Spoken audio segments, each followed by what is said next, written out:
Hey guys, we're back with our little L67 garage rebuild, all right?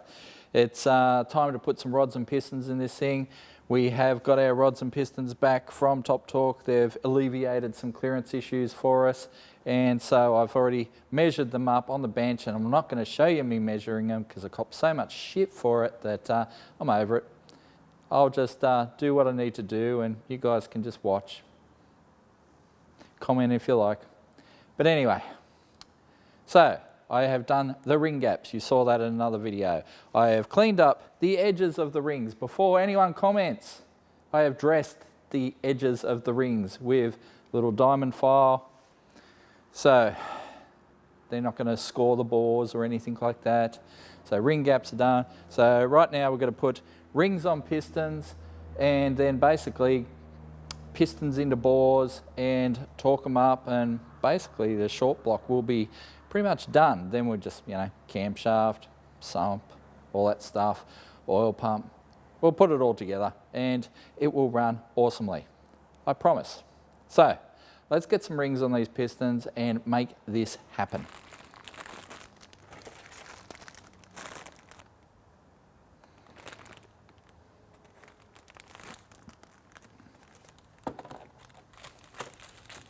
Okay, so we have pistons, we have rods, we have rings of various shapes and sizes.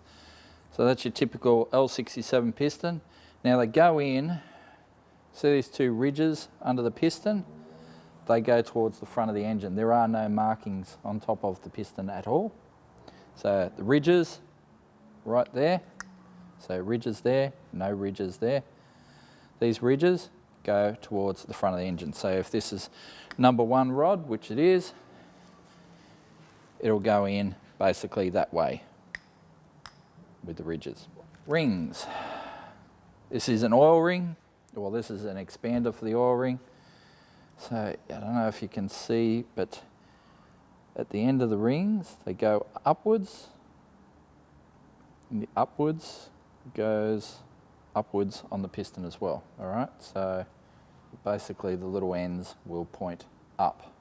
And not only do they point up, but they also go towards the top of the piston as it sits in the engine. So if the engine's facing that way, our little expander ring will go in that direction.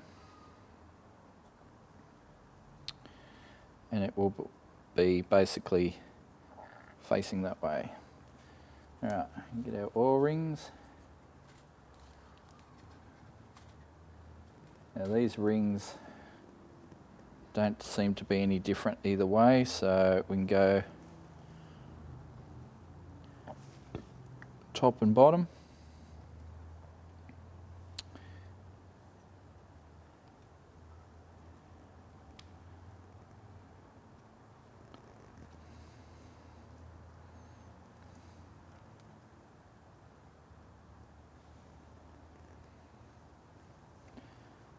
Gap them kind of an inch off to the side of the gap in the expander ring. Then we've already filed our ring gaps on our piston rings. So basically that's the second ring. See, it has a little dot at the top. It's also a bit thicker. Notice that the grooves in the piston, the second ring is a lot thicker than the top ring. So that is our second ring.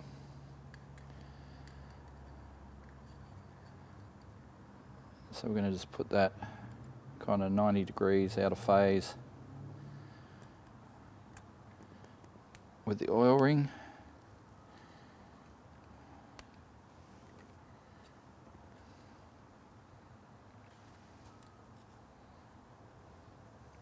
Then we'll put the top ring 180 degrees out of phase with it. Like so. So we've got our top ring gapped that way, we've got our second ring gapped that way, we've got our oil ring gap, well the expander gap that way, and the oil rings are kind of that there and there. So hopefully that will minimise any blow by.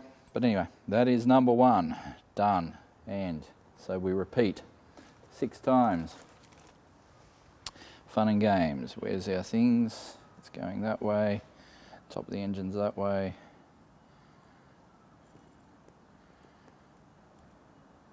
Expander in. All right, that one's that way.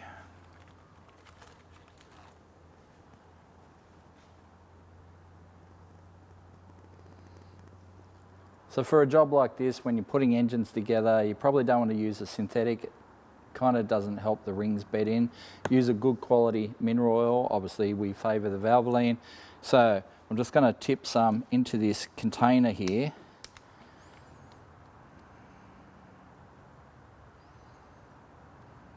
So what I'm doing here is I'm putting oil in this container so I can dip the pistons in the oil, so that will help lubricate the bore and the pistons and have some oil up there for when we first fire it up.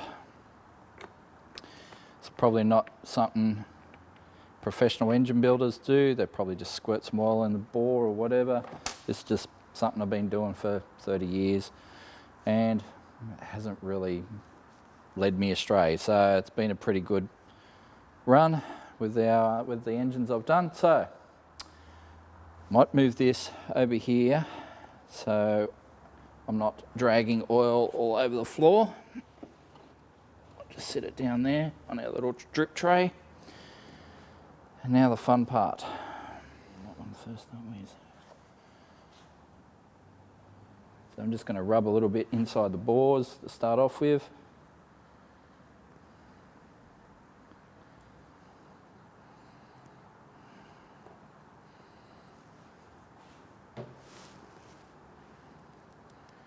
Smear it on.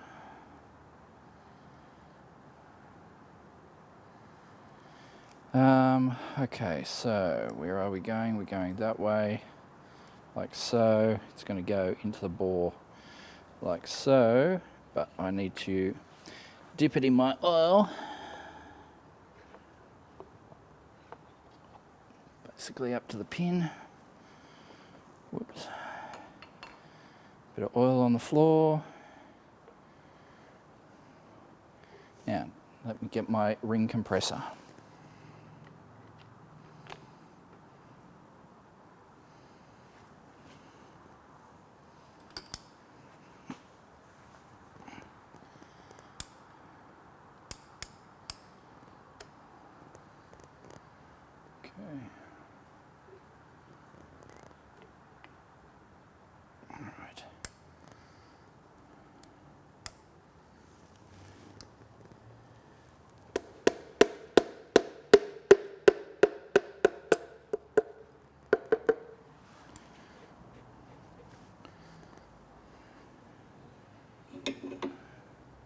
Oops.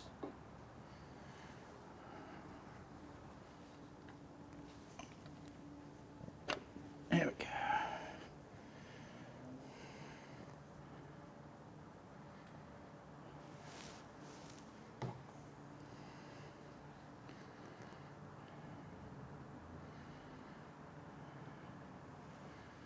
All right, make sure I get it on right.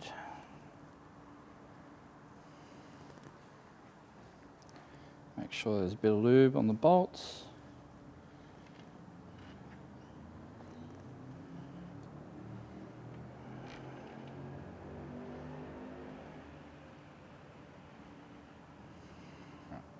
So we'll get our little stretch gauge. There's no tension on that rod bolt at the moment.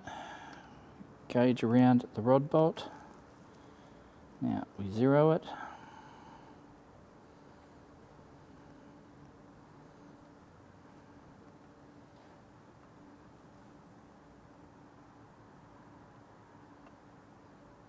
Looks like zero to me. So while I was doing the clearances before, I worked out that if I do the torque wrench up to 72 Newton meters, now before I was using, I think it was 74.5, 72 Newton meters will give me the correct amount of rod bolt stretch. And I only click it once. I got in a bad habit, you may have noticed in earlier videos where I was double clicking the torque wrench, and it is a bad habit because you always apply a little bit more torque on that second click. So one click, that's all we need, one click. Get our little gauge, put it on there, and there she comes up between 6.5 and 7th thou of stretch. Perfect. All right, zero it.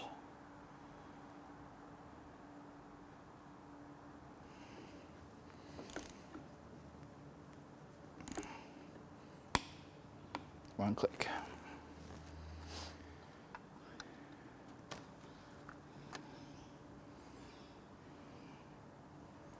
On she goes, and there you are, right between 6.5 and 7th thou of stretch. Perfect. Again. All right. So we won't bore you with the whole process.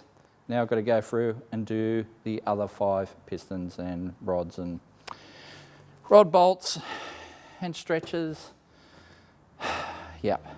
Like I said, it's a time-consuming task, but it is worth it, and it will be worth it because this Supermang is going to mang. I promise.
Seventh thou.